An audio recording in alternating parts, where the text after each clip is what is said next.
Welcome to Organize Zen Now. My name is Janie Downey. Thank you so much for joining me here today. So, Organize Zen is all about getting to your best work, the work that's tucked away in the corner of your heart that you think, oh my gosh, I think I was brought here to earth to do this work, but just doesn't seem to make a top priority. So it's figuring out how to get organized enough to get that done, but in a Zen type fashion. So organized is all one step after the other. Zen is pretty much about the water flowing around the rock. So it's a weird juxtaposition, but it's finding those paths, but in the flow of water in a Zen way, so that you're not all stressed out and thinking, oh, I've got to get this done, or blank. I want to get this done. This is what's in my heart. If this talk is helpful to you, please like, please share, and please subscribe to the channel, because when you subscribe to a YouTube channel, it helps other people find that channel as well. And I deeply appreciate it. It's fun to have subscribers. All right. So I've been doing a series of talks on taking care of your precious self. And I usually think of that as food and exercise and meditation and sleep. That's my big four. But I was at a summit at the Kennedy Center week before last. And this recurring theme came up. And I like when recurring themes come up in my life, where I feel like, oh, there's a message, but maybe I didn't catch it. So then I hear it again. And then maybe I didn't catch that, so I'm going to hear it again. So the theme through this conference, not directly, but was, to me, to slow down. So, we're post-pandemic crunch, maybe it's back, but I've gotten a lot busier than I was. And that pandemic year really made me slow down and focus and stop being so busy about a lot of things. But now I'm getting back up to speed. I'm pretty much overbooked again. So here I sit at a Kennedy Center conference, and I'm hearing this message that it's time to slow down again. And the big thing about slowing down, I love this from one of the folks there. This was a quote from one of their visiting artists. When you slow down, you have time to see if you're going where you want to go, to get lost in the lights. So I thought that was beautiful of both, you set your intent, you're deciding what you want to do. If you're racing along, do you know if you're still on the path?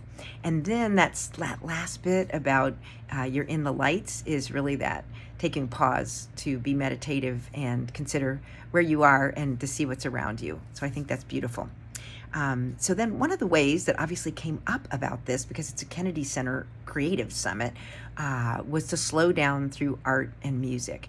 And this was interesting to me, because it first was brought up there by a psychiatrist who works to heal people. But what she was seeing was it's not just going to the Kennedy Center and seeing music and seeing a great show, but also doing it.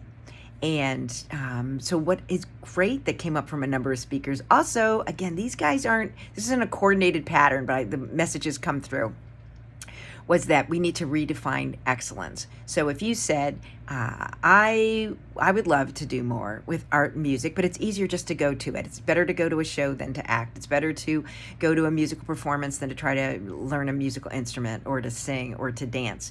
And what this psychiatrist was saying was, this goes back to taking care of your precious self, that by participating at a fuller level, which is on your own, that there's a health benefit to that.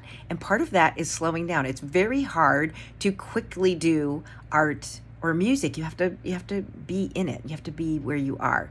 And then that redefining excellence. So they were saying, we've got all these gatekeepers who in the past defined excellence for us. So you can't be an actor unless this. You can't be a painter unless this. And really to say, we need to get back to our kindergarten self, to say, whatever I'm producing, I'm creating when I create something in art that didn't exist before. So you're bringing beauty to your soul, but you're also possibly bringing something out to the world that needs to be there. Whether you choose to share it or not, it's a thought that needs to be expressed if it's deep in your soul. And sometimes I find, like when I'm doing something that's artistic, writing, drawing, I don't actually know what's in my soul, and then I just start to create, and things start to happen, which is really fun too. And that's joyous, and it's high energy without the stress of thinking, I don't know if this is good enough. So I love that. The other thought with that is that you can learn at any age, whether this is, singing, art, photography, dance, any age, you can still take this on at whatever level that you are. So recently I've been doing a class through an online group called Domestica, and I'm doing this with my two daughters so that we can really just connect once a week. So we're doing we're doing the class, it's, online on our own during the week, and then once a week we get together most Sundays. We're trying to do every Sunday to share what it is that we ran into and thoughts, and we get completely off track from what maybe the actual lesson is, but it's facilitating great conversations, and it's from the art. And then from my end, what I have found is, again, I can't do art fast. I am not a drawing artist. I love to write, but I don't consider myself a drawer. Is that I have to just be in that spot. There's no quick way around it. So I'll show you in the exercises something that came up out of that. So you're looking for something that's joyous, but also kind of slow. And if it's something that you already enjoy participating in, as far as seeing it or just looking at something, maybe think about that. If you love to go to art exhibits, maybe try some art, because that would mean that something's catching your attention, just like I kept hearing this message about slow down. Something's catching your attention. Okay, so I like to seal the deal here with some kind of an activity. So I'm going to offer you 2 activity ideas today. So the first comes again from the Kennedy Center Art Summit, and it was from a podcaster named Rebecca Cunningham, and her podcast is called Girl Tales. And what I loved with Rebecca is she said she was a nanny, and she wasn't being a great nanny, and she had a little kid who just constantly needed her attention, and she was trying to make him mac and cheese. And she loves to listen to podcasts, so she was just like, I need this kid to stop bugging me. So she looked online to try to find podcasts for kids, and she said there just weren't a whole lot. So rather than just be like, there's no podcast for kids, she's like, maybe I can start writing podcasts for kids. And she's an actor, so she's also producing them. So she's writing girl tales because she feels specifically that there's a dearth of tales that girls need to hear.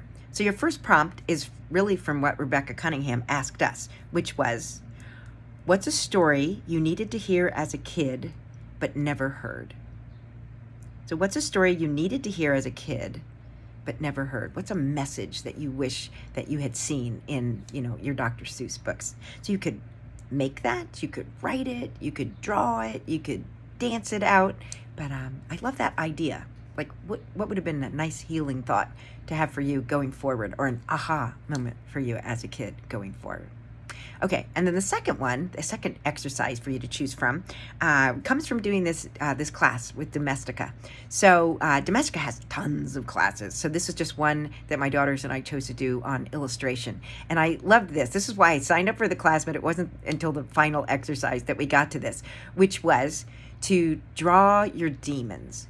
And again, there's no bar for excellence here. So whatever you're drawing is perfect, what you're drawing. The artist that we were following on this draws in pencil, then uses pen or watercolor. I chose to just use the articles that are on my desk. So I'm drawing a lot with highlighters and Sharpies. But the pencil is cool because you can draw just a brief sketch and then you can erase that, and because you're going over it with pen. But I love this idea of drawing what your fears are as demons. So when I did this, and again, I'm not an illustrator, but I thought, what am I afraid of? So one of them is just running out of energy. We're getting older. I'm getting older, and I don't want to run out of energy. So I had great fun. I love swirls, so it was fun to draw that. And then this one, you can really just see, here's the end of him. But this is negative people. I really have a fear about being in front of negative people and around them. And that's what that would look like to me if that was a demon. And then here's the last one on this, which was the fear of isolation, because, oh my gosh, if COVID comes back, being isolated is a deep fear for me.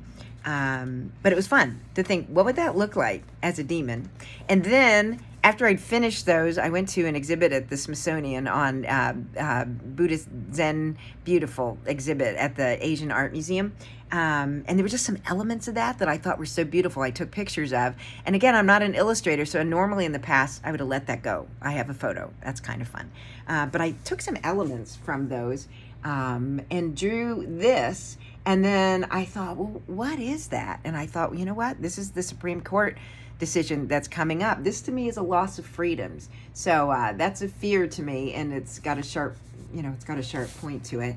And then here's the last one I'll show you, just because it was on a lot of the different Zen Buddhist art. But this to me was just the fear of fear. That's to me what Fear might look like hatred, ugliness. I don't want to see that, but it was fun to draw it. And then, again, I'm just working with stuff that sits on my desk. I have lots of pens on my desk, but I drew it in pencil. I filled in some lines, and I added color. I added dots. I had a great time just being slow. All right, so that's my thought to you. I'm wishing you slowness after you finish listening to this. All right, if this is helpful, please like, please share, please subscribe, and please come find me again. Janie Downey, you can find my channel. Thanks. Talk to you soon. Bye.